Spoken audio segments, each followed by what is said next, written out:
yang dirahmati Allah Subhanahu wa ta'ala.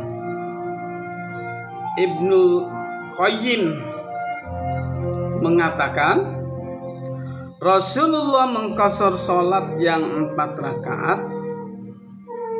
Sholat yang 4 rakaat itu sholat zuhur, sholat asar, dan sholat isya. Dan di sini tidak ada keterangan Rasul mengqashar sholat yang 3 rakaat dan Rasul mengqashar sholat yang 2 rakaat. Tidak ada keterangan.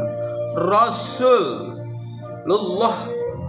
mengqashar sholat yang 4 rakaat dengan mengerjakannya sebanyak 2 rakaat.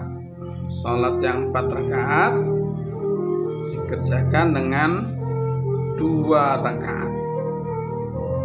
Saat apa? Sejak beliau keluar dari rumah untuk bepergian hingga pulang kembali ke Madinah. Berarti Rasul keluar dari rumah untuk bepergian keluar Madinah dan balik lagi ke Madinah. Dia mengqashar sholat yang 4 rakaat menjadi 2 rakaat. Ingat adik-adik, dasarnya surat An-Nisa ayat 101. Hadiah dari Allah Subhanahu wa ta'ala dalam kaitannya ketika orang bepergian. Adik-adik yang dirahmati Allah Subhanahu wa ta'ala, Rasulullah mengqashar salat yang 4 rakaat dengan mengerjakan sebanyak 2 rakaat sejak beliau keluar rumah untuk bepergian hingga pulang kembali ke Madinah. Jadi rumah Rasul ada di Madinah. Dia bepergian keluar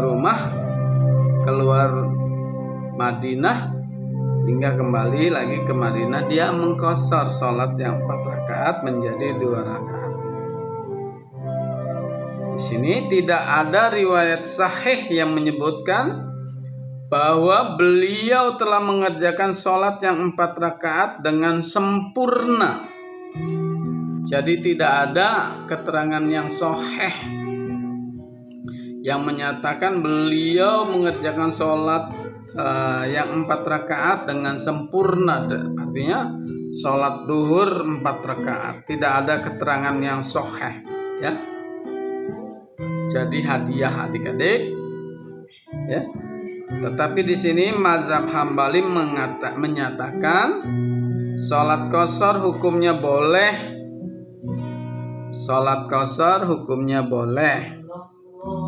Dan ia lebih afdol daripada menyempurnakannya. Dan ini menurut mazhab Hambali bahwa sholat qashar itu boleh, tetapi lebih afdol kalau menyempurnakannya. Ini menurut Imam Hambal.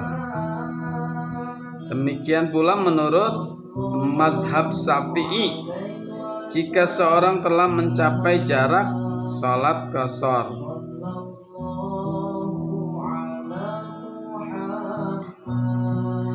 jadi menurut mazhab atau Imam Hambali bahwa menyempurnakan sholat itu lebih afdol, ya, katanya.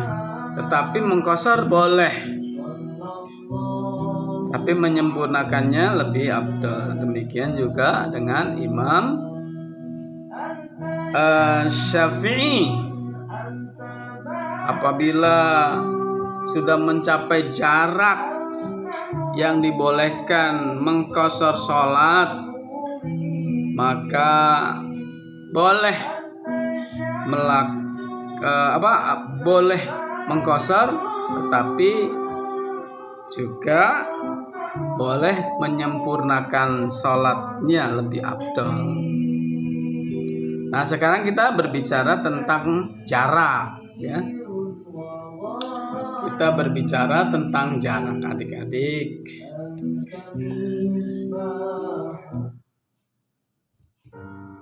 berbicara tentang jarak, di sini makna jarak yang langsung bisa ditangkap dari ayat 101 surat An-Nisa di atas adalah meliputi seluruh jenis bepergian menurut bahasa.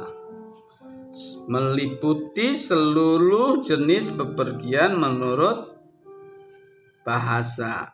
Kita tahu lagi bahwa kondisi pada masa itu kondisi yang belum kondusif tentang keberadaan Islam, yang masih prematur, masih baru dikenalkan, dan masyarakat banyak yang menolak, sehingga berlaku bagi jarak kemana saja. Misalnya di sini ke seluruh jarak berpergian menurut bahasa, baik jauh maupun dekat. Nah, ini baik jauh maupun dekat. Dekat juga kalau kita terancam, barangkali mungkin kita dapat rukhsah untuk mengqashar sholat ya dalam bepergian. Yang penting keluar dari rumah. Jadi makna yang langsung bisa ditangkap dari ayat 101 surat An-Nisa di atas adalah meliputi seluruh jenis bepergian menurut bahasa, baik jauh maupun dekat, menyebabkan bolehnya mengqashar dan menjamak sholat serta berbuka puasa. Nah, ini bepergian kan juga boleh berbuka puasa dalam kondisi bepergian, bukan hanya sholat ya. Jadi bolehnya mengqashar dan menjamak, bahkan di sini menjamak itu menggabungkan sholat asar ditarik ke dalam sholat dhuhr, namanya jamak takdim ya, atau sholat zuhur ditarik ke asar, namanya jamak takhir ya. Nah, kaifiat tentang sholat jamak qashar itu barangkali nanti kita bahas tersendiri ya. Jadi di dalam as-sunnah ya juga tidak disebutkan adanya sesuatu yang membatasi keumuman itu ya. Di dalam as-sunnah, di dalam keterangan hadis juga tidak ada keterangan yang membatasi tentang keumuman itu pergi dari keluar rumah. Tidak ada yang membatasi. Tapi kita maklum adik-adik, pada masa Islam belum kondusif, masa-masa Islam masih ditolak, pada saat Rasul masih ada, tentu ini rasa ketidakamanan sangat tinggi ya. Rasa ketidakamanan sangat tinggi. Nah, sehingga di situ turunlah surat An-Nisa ayat 101. Terkait masalah ini Ibnu Munzir dan ulama lain telah menukil lebih dari 20 pendapat. Dia telah menukil dari 20 pendapat. Di sini kami akan menyebutkan riwayat yang paling sahih tentangnya ya. Di sini Ahmad dan Muslim telah meriwayatkan dari Yahya bin Yazid. Ahmad dan Muslim telah meriwayatkan dari Yahya bin Yazid. Aku telah bertanya kepada Anas bin Malik tentang mengqashar sholat, dan dia menjawab, Anas bin Malik menjawab, bila melakukan bepergian sejauh 3 mil. 3 mil itu berapa ya? Sekitar 3 kilometer kali ya. 3 mil, 3 kilometer kurang ya. 3 mil atau 3 farsah dalam bahasa Arab. Nabi mengerjakan sholat 2 rakaat. Ini kita maklum adik-adik, kondisi masa itu masih Islam masih banyak penolakan-penolakan dan masih banyak penyerangan-penyerangan secara fisik. Tetapi di sini menurut keterangan Anas bin Malik, apakah kondisi ketika Nabi keluar sejauh 3 mil atau 3 farsah itu masih dalam kondisi yang Islam terancam? Apakah dalam kondisi yang sudah damai ya? Nah, ini kita harus tahu lagi ya. Jadi apabila melakukan bepergian sejauh 3 mil, apa yang dilihat oleh Anas bin Malik ya, dinyatakan bahwa Nabi mengerjakan sholat 2 rakaat. Jadi ini apa yang dilihat dan apa yang dikerjakan Rasul saat bepergian sejauh 3 mil. Jadi ini juga hadis. Anas bin Malik melihat, memperhatikan, melaksanakan, barangkali ikut melaksanakan. Apabila di sini bila melakukan bepergian sejauh 3 mil, maka Rasul mengerjakan sholat 2 rakaat. Nah, jadi di sini jelas mengqashar 2 sholat ya. Tetapi dari Al-Hafidz Ibnu Hajar mengatakan dalam Al-Fath, hadis ini adalah hadis paling sahih dan paling jelas yang meriwayatkan tentang masalah mengqashar sholat dalam bepergian. Jadi hadis Anas bin Malik itu adalah hadis yang paling sahih ya, yang paling sahih jadi pegangan. Keraguan-raguan tentang mil atau farsah menjadikan lenyap oleh apa yang disebutkan Abu Sa'id Al-Khudri ya. Jadi keraguannya itu ada keraguan bila di sini menurut Abu Sa'id Al-Khudri, bila berpergian sejauh 1 farsah Rasulullah mengqashar sholat. Nah, ini dikuatkan lagi bahwa Abu Sa'id Al-Khudri menyatakan bila bepergian sejauh 1 farsah berarti 1 mil ya, Rasulullah mengqashar sholat.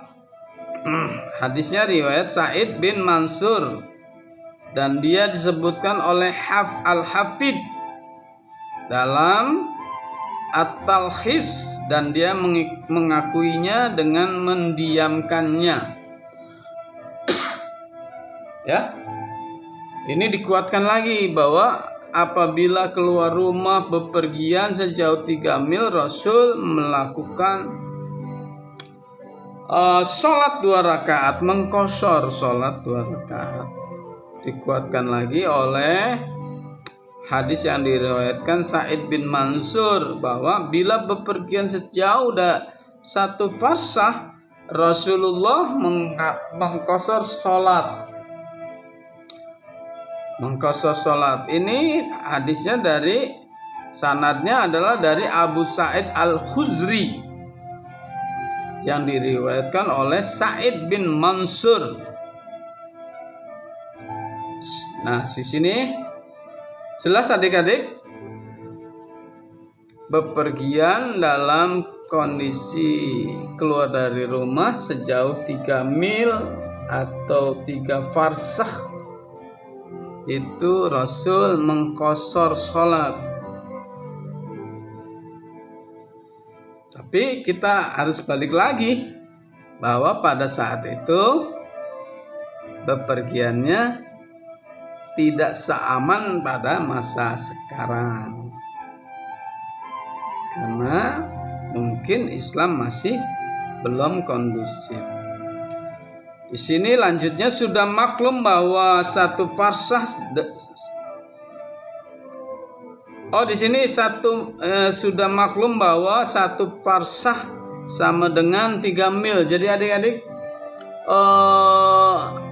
hadis yang diriwayatkan oleh Sa'id bin Mansur itu menyatakan bahwa satu farsah itu adalah 3 mil. Dengan demikian, hadis Abu Sa'id Al-Khudri menghilangkan keraguan yang ada dalam hadis Anas, hadis Anas bin Malik, dan menjelaskan bahwa jarak terdekat yang digunakan Rasulullah Shallallahu Alaihi Wasallam mengqashar sholat itu dalam jarak 1 farsah, yaitu 3 mil. 3 mil adik-adik yang dirahmati Allah Subhanahu wa taala.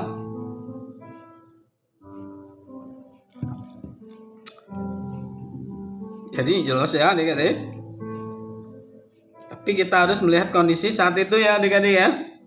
Bepergian paling mewah dengan onta, bepergian paling mewah dengan kuda. Kalau sekarang misalnya 3 mil dari jarak Ciruas ke Serang. Adik-adik tinggal di Ciruas, kemudian ke Serang. Nah itu cepat. Kalau jalan kaki ya mungkin lama, kalau jalan kaki lama. Nah kemudian misalnya dari Ciruas ke Serang itu kalau naik motor paling 15 menit. Misalnya dari Ciruas jam 11 sampai Serang masih jam 11.15 menit. Sholat tohor belum tiba. Nah itu sholat tohornya. Makanya Imam Syafi'i dan Abu Hanifah menyatakan bahwa mengqashar sholat boleh, tetapi menyempurnakannya itu lebih afdol. Nah adik-adik, nanti jangan salah persepsi ya. Nanti dari Ciruas ke Serang dikosor. Nah jangan salah persepsi, karena masih ada banyak lagi pendapat yang lain.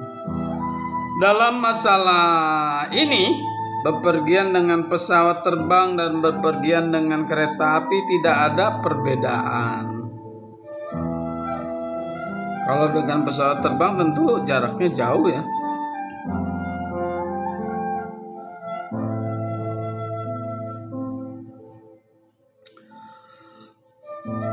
Kemudian di sini Syekh Ibnu Baz mengatakan, demikian jika seorang melakukan bepergian sejauh kurang lebih 80 km. Nah, biasanya ini yang pegangan orang-orang masa kini. Apabila bepergian kurang lebih 80 km, misalnya dari Serang ke Kebonjeruk 80 km misalnya, maka di situ ia sudah boleh mengqashar sholat jaraknya 80 km. Ini menurut siapa? Menurut Syekh Ibnu Baz ya, 80 km ia sudah boleh mengqashar sholat, sebab dia adalah jarak yang dianggap sebagai jarak mengqashar sholat menurut mayoritas ulama. Ini ya pegangan mayoritas ulama. Ya masa kalau dari Ciruas ke Serang itu kan dikosor, itu kan deket banget. Maka mayoritas ulama menyatakan minimal untuk mengqashar sholat dalam safar, bepergian itu minimal 80 km. Tidak dibedakan apakah dia naik kereta api, apakah naik motor, apakah naik mobil. Nah, kalau naik pesawat kemungkinan tidak ada bandara ya di sekitar Kebonjeruk, adanya di Cengkareng. Barangkali kalau naik pesawat dari Serangnya dari mana ya? Nggak ada pesawat. Nah, jadi mayoritas para ulama mengatakan bahwa mengqashar sholat dibolehkan. Mengqashar sholat itu jaraknya 80 km. Tetapi dasar daripada hadis yang dikatakan oleh Anas bin Malik bahwa ketika Rasulullah Sallallahu Alaihi Wasallam melakukan perjalanan jaraknya 1 farsah, dia melakukan sholat 2 rakaat, artinya mengqashar. Barangkali Rasul perjalanannya pakai jalan kaki ya. Tetapi ditegaskan lagi bahwa pendapat ulama, mayoritas para ulama menyatakan boleh mengqashar sholat dalam batas minimal 80 km. Berarti Bapak kalau ke Cirebon itu jaraknya dari Serang ke Cirebon itu jaraknya sekitar 280 km. Nah, boleh mengqashar sholat. Bahkan boleh menjamak dan mengqashar sholat. Boleh menjamak takdim, boleh menjamak takhir. Ya.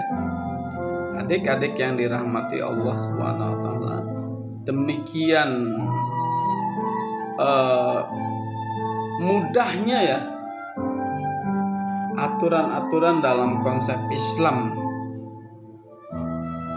Allah memberi satu rukhsah, satu kemudahan, satu keringanan bagi orang-orang yang dalam perjalanan.